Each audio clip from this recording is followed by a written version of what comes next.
সার্জিস কেন জুলাই বিপ্লব ফাউন্ডেশন ছেড়েছে জানেন? ফাউন্ডেশনে যে 100 কোটি টাকা বরাদ্দ ছিল, এই 100 কোটি টাকা খাওয়া শেষ হয়ে গিয়েছে। জাতীয় নাগরিক কমিটি একদিন ধ্বংস হয়ে যাবে, লিখে দিলাম। সার্জিস, হাসনাত এদেরকে যতদিন আপনারা বুকে আগলে রাখবেন ততদিন ভারতের পেটে যাবে।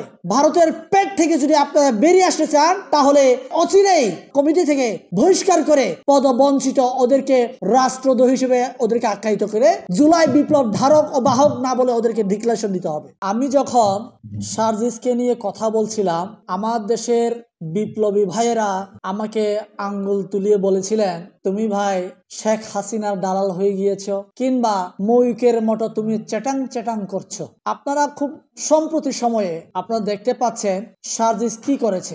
সার্জিস যে বাটপার, গোগরা সাপ, আমি স্পষ্টভাবে বলেছিলাম, আপনারা আমার কথা বিশ্বাস করতে চান নাই। সার্জিস কেন জুলাই বিপ্লব ফাউন্ডেশন ছেড়েছে জানেন? আপনারা জানেন জুলাই বিপ্লব ফাউন্ডেশন এই জন্য ও ছেড়েছে, জুলাই ফাউন্ডেশনে যে 100 কোটি টাকা বরাদ্দ ছিল, এই 100 কোটি টাকা খাওয়া শেষ হয়ে গিয়েছে। 100 কোটি টাকা যখন যেখানে নেয় টাকা শেষ হয়ে গেছে, ওই জায়গায় সে কেন থাকবে রে ভাই? আপনারা একটু বলেন, কেন থাকবে সে জুলাই ফাউন্ডেশনে? এখন তার দরকার জুলাই ফাউন্ডেশনের মতো আরেকটা ফাউন্ডেশন তৈরি করে টাকা খাওয়ার জন্য আরেকটা রাস্তা তৈরি করা। ওই রাস্তা তৈরি করার জন্য সার্জিস জুলাই ফাউন্ডেশন ছেড়েছে। আপনারা অনেকে বলেন সে, আমি কি বলতাম, সার্জিস গোগরা সাবরে ভাই, তার 20 দাঁত ভেঙে ফেলতে হবে। তাকে জাতীয় নাগরিক কমিটিতে আশ্রয় দিয়েছে।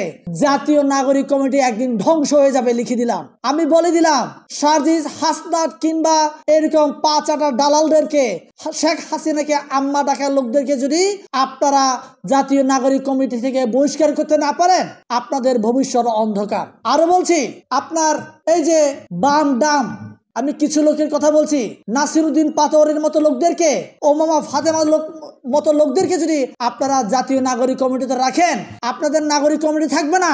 আপনাদের জাতীয় নাগরিক কমিটির গ্রহণযোগ্যতা দিন যত যাচ্ছে ততদিন কমে যাচ্ছে।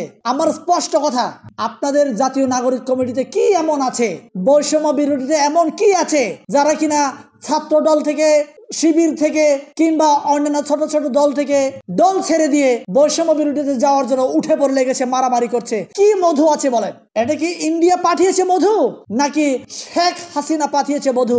ওই মধু খাওয়ার জন্য সবাই মারামারি করছে। আমি বলি, ছাত্রলীগ, যুবলীগ, আওয়ামী লীগ এক সময় মারামারি করত টেন্ডারবাজি করার জন্য, লাগেজ এবং পট বাণিজ্য করার জন্য, যাতে করে ওই পট বাণিজ্যের মাধ্যমে পটে গেলে ওরা কোটি কোটি টাকা হাতিয়ে নিতে পারে। ঠিক তেমনি বৈষম্য বিরোধী বলেন, জাতীয় নাগরিক কমিটি বলেন, এই কমিটিতে তারা এই জন্যই যেতে যাচ্ছে, এই জন্যই মারামারি করছে।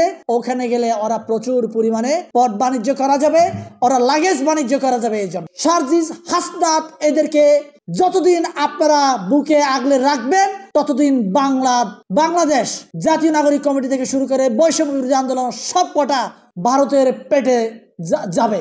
ভারতের পেট থেকে যদি আপনারা বেরিয়ে আসতে চান তাহলে ওদেরকে অচিরেই কমিটি থেকে বহিষ্কার করে পদবঞ্চিত ওদেরকে রাষ্ট্রদ্রোহী হিসেবে ওদেরকে আখ্যায়িত করে জুলাই বিপ্লব ধারক ও বাহক না বলে ওদেরকে ডিক্লারেশন দিতে হবে।